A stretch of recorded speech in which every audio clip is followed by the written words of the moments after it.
Hello friends, good morning. Welcome back to my channel Shovanish world. আজ হচ্ছে মঙ্গলবার। সকাল সকাল ব্লগটা শুরু করা হয়নি। এখন বাজে বেলা 11:15 মতো। স্কুল গিয়েছিলাম, চলে এলাম এখন।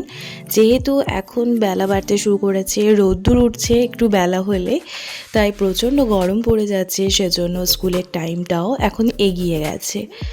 যেহেতু স্কুলের টাইমটা এগিয়ে গেছে, তাই ছুটির টাইমটাও এগিয়ে এসেছে। সেজন্যই সকাল সকাল প্রায় বাড়ি ফিরে গেলাম।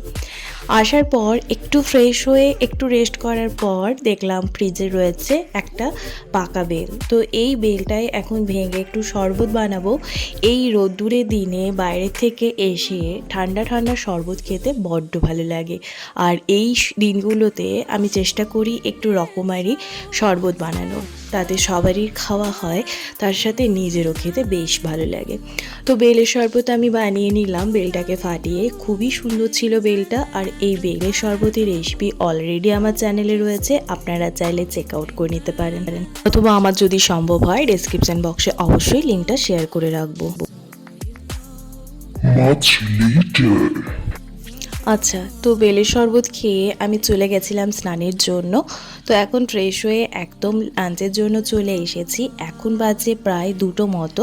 তো আজকের লাঞ্চে রয়েছে সাদা ভাত, নিম আলু দিয়ে ভাজা, কুমড়ো আলু সবজি, পুঁটি মাছের টক আর মুসুর ডাল। চলুন এখন তাহলে লাঞ্চটা কমপ্লিট করে নিই। 2000 years later. Good afternoon everyone. এখন বাজে 5টা 15 মতো। একটু রেস্ট করছিলাম লাঞ্চ কমপ্লিট করার পর। তারপর আমি ভিডিও এডিটিং, আপলোডিং এইসব কাজ করতে থাকি। তো এইসব কাজ করতে করতে আর ঘুমানো হয় না। তো এখন উঠে পড়েছি। আজকে একটু ঘুমিয়ে পড়েছিলাম, যেহেতু ভিডিও এডিটিং আপলোডিংয়ের কাজটা স্কুল থেকে এসে একটু সেরে রেখেছিলাম, তাই দুপুরবেলা লাঞ্চের পর বেশি সময় লাগেনি। তো সেজন্য একটু ঘুমিয়ে পড়েছিলাম, এতটাই ঘুম পাচ্ছিল। তো ঘুমিয়ে উঠলাম জাস্ট, চোখগুলো পুরো ঢুলু ঢুলু, উঠতে একটু ইচ্ছে করছিল না। আর ওদিকে আমি ইভিনিং ওয়াক শুরু করেছি, সেটা তো আপনাদের সাথে আগেই বলেছি। আর এখন যাব ইভিনিং ওয়াকের উদ্দেশ্যে। তো বেরিয়ে পড়েছি আমরা। আমি যেহেতু কয়েকটা দিন এদিক ওদিক করে ঘুরে বেড়ালাম, সেজন্য ইভিনিং ওয়াকটা কয়েকটা দিন বেশভাবে বন্ধ ছিল। তাই আজকে আর ইচ্ছেই করছিল না বাইরে বেরোতে। যাই হোক, এখন বেরোলাম। সূর্য প্রায় অস্তের মুখে, এখন সূর্য অস্ত যাচ্ছে প্রায়। আর এই পড়ন্ত বিকেলের মুহূর্তটা বড্ড সুন্দর লাগে দেখতে। চলুন এখন হাওয়া খেতে খেতে একটু হেঁটে আসি। হাওয়া খেতে খেতে হাঁটতে কিন্তু বড্ড সুন্দর লাগে। বাড়ির মধ্যে থাকলে কেমন যেন একটা ফিল হয়। তবে আমি বাড়িতে থাকলে বেশিরভাগ দিনই চেষ্টা করি হাঁটতে যাওয়ার, তবে প্রচণ্ড ঘুমিয়ে গেলে সেটা আলাদা ব্যাপার। চলুন এখন ঘুরে আসি একটু। আচ্ছা, গুড ইভিনিং সকলকে। বাড়ি ফিরে গেছিলাম প্রায় 6:10-15 নাগাদ। আসার পর আমি একটু রেস্ট করলাম, মাও দেখে সন্ধে দিয়ে দিয়েছে। এখন বাজে প্রায় 7:30 মতো। তো এখন চলে এসেছি রান্নাঘরে একটু চা বানানোর জন্য। শুধুমাত্র মায়ের জন্যই চা বানালাম, রটি বানিয়ে দিলাম তাই। তো রটি আর 2টো বিস্কিট মাকে দিয়ে দিলাম। এদিকে আমি কয়েকটা দিন ধরে এখন হরলিক্স খাচ্ছি সন্ধেবেলাটায়। মা আর বাবা মিলে সকালবেলা খেয়ে নেয়, তাই আর সন্ধেবেলা হরলিক্স খায় না। তো আমি এই সন্ধ্যাবেলাটাতে একটু হরলিক্স খাই। সকালে একটুও সময় পায় না, চাটা খেতেই ভালো লাগে। তো টিভি দেখতে দেখতে চা খাওয়া কমপ্লিট করে আবারও রান্নাঘরে চলে এসেছি। তবে হ্যাঁ, রান্নাঘরে আসার আগে আমি এই সবজিগুলো একটু কেটে নিয়েছি। এখন ভালোভাবে জলে একটু ভিজিয়ে রেখেছি মোটামুটি 15 মিনিট ধরে। এখন এটা রান্না করব। আজকে যেহেতু সপ্তাহের পুরো মাঝামাঝি সময় মিস্টার ঘোষ বাড়িতে নেই, সেই জন্যই আজকে বানাচ্ছি একটু অন্যরকম খাবার। এই ঝিঙে কেটে নিয়েছি, একদম বাজারে সবুজ টাটকা ঝিঙে। এই ঝিঙের সাথে একটু সজনে ডাঁটা আর আলু দিয়ে বানাচ্ছি একটু পোস্ত। আপনারা অনেকেই হয়তো অবাক হচ্ছেন, রাত্রিবেলা পোস্ত বানাচ্ছে। আর আমরা তো রাত্রিবেলা ডিনারে রুটিটাই খাই, সেজন্য রুটির সাথে পোস্ত অনেকেই ভালোবাসেন না। পোস্তটা অনেকেই ভালোবাসেন না, যেমন মিস্টার ঘোষ, ও তো একটুও পোস্ত খেতে চায় না। তারপর আবার ভাতের মধ্যে যদিও একটু খায়, রুটির সাথে তো খাবেই না। তবে আমার আবার বড্ড ভালো ভালো লাগে এই পোস্ত দিয়ে রুটি খেতে। সেজন্যই ভাবলাম যে ঝিঙেগুলো যখন রয়েছে ফ্রিজের মধ্যে আর সবজি খেতে একটু ইচ্ছে করছে না, তাই ভাবলাম একটু ঝিঙে আর আলু সজনে ডাঁটা দিয়ে একটু ঝোলঝোল করে পোস্ত বানিয়ে ফেলি। সেটা বড্ড সুন্দর লাগে খেতে, আর রুটির সাথে তো আরও বেশি ভালো লাগে, সেজন্যই বানাচ্ছি। বাঙালি তো পোস্ত খাবে না এরকম তো হতেই পারে না, তবে এখন আবার কিছু কিছু বাঙালি পোস্তটা খায়ই না। যাই হোক, আমরা যেহেতু সবাই পছন্দ করি পোস্তটা, মিস্টার ঘোষ বাদে আমরা তিনজন, সেজন্যই বানাচ্ছি আজকে আলু ঝিঙে দিয়ে পোস্ত। তো তারই একটু রেসিপি আপনাদের সাথে শেয়ার করলাম। জানি কম বেশি আপনারা সবাই এই পোস্ত রেসিপি জানেন, তবুও আমি আমার মতো করে রান্না করলাম, তাই ভাবলাম আমার রেসিপিটা আপনাদেরকে একটু শেয়ার করি। এর সাথে একটা কথা বলে রাখি, অনেক সময় হয় কি ঝিঙেগুলো একটু তেতো হয়ে যায়, মানে অনেক গাছের হয় ঝিঙে তেতো, তো ঝিঙে যদি তেতো হয় সেটার পোস্ত খেতে তো ভালো লাগবে না। তাই ঝিঙেটা কাটার পর একটু লবণ জল দিয়ে ভিজিয়ে রাখবেন মোটামুটি 30 থেকে 40 মিনিট মতো, তারপর সেটা রান্না করবেন, তাহলে কিন্তু তেতো ভাবটা পুরোপুরি চলে যাবে আর খেতেও ভালো লাগবে। যাই হোক, আপনাদের সাথে গল্প করতে করতে আমার প্রসেস প্রায় শেয়ার করে হয়ে গেছে, আর এদিকে আমার প্রায় পোস্তটা হয়েও এসেছে।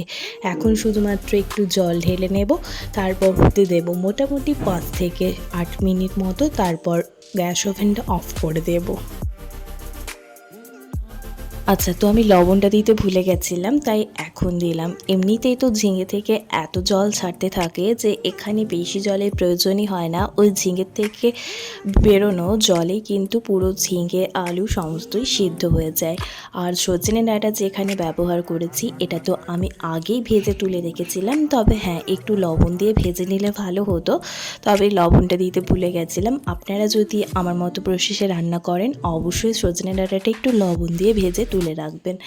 যাই হোক, আমি ঝিঙে আলু খুব ভালোভাবে ভেজে রাখা সজনে ডাঁটা দিয়ে দিলাম। এই সজনে ডাঁটার আবার বহু গুণাগুণ রয়েছে, সজনে ডাঁটাও জানি অনেকে ভালোবাসেন না, তবে সিজনে সবসময় সব ফল বা সব সবজি খাওয়ার চেষ্টা করবেন, অনেক গুণাগুণ রয়েছে।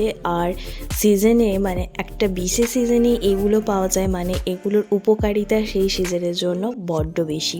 সেজন্য আমি চেষ্টা করি সমস্ত সিজনে সমস্ত ফল বা সবজি খাওয়ার। আপনারাও চেষ্টা করবেন সমস্ত সিজনের সমস্ত সবজি আর ফল খাওয়ার, এটার কিন্তু বহু গুণাগুণ রয়েছে। যাই হোক, আমার এদিকে পোস্ত প্রায় রেডি হয়ে গেছে, এখন আলু খাড়া সমস্ত কিছুই সিদ্ধ হয়ে গেছে। এখন ওভেনটা অফ করে নেব, তারপর পোস্তটা দিয়ে দেব, তারপর একটু উপর থেকে কাঁচা সর্ষের তেল ছড়িয়ে নিয়ে ঢাকা চাপা দিয়ে রেখে দেব। এই প্রসেসটা হয়, এই প্রসেসে পোস্তর যে একটা স্মেল বেরোয় সে স্মেলটা রয়ে যায়, আর সেটা খেতে আমাদের বড্ড ভালো লাগে। আর আপনারা যদি কেউ পোস্তর স্মেলটা পছন্দ না করেন, তো এই পোস্তটা দেওয়ার পর একটু ফুটিয়ে নিতে পারেন, তাতে হয় কি পোস্তটা যে স্মেল সেটা বেরিয়ে যায় ঠিকই, তার সাথে পোস্তটা কিন্তু একটু কাটা কাটা বা ছাড়া ছাড়া হয়ে যায়, সেটা দেখতে ভালো লাগে না। তবে যেহেতু পোস্ত স্মেলটা অনেকে পছন্দ করে না, তাই এই প্রসেসটা ফলো করতে হয়। আমি ওই প্রসেসটা ফলো করি যখন মিস্টার ঘোষ বাড়িতে থাকে। যাই হোক, এদিকে রয়েছে দুধ, যেটা গরম করতে হবে।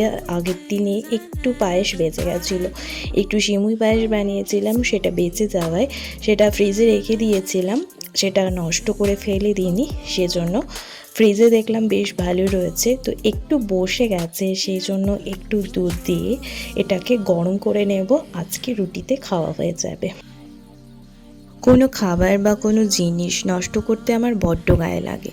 কত মানুষ না খেতে পেয়ে রাস্তায় পড়ে আছে, খাবার জন্য কত মানুষ কতই না কষ্ট করছে, আর আমরা সহজে খাবার পেয়ে সেটাকে ফেলে দেব, এটা সত্যি আমার ভালো লাগে না।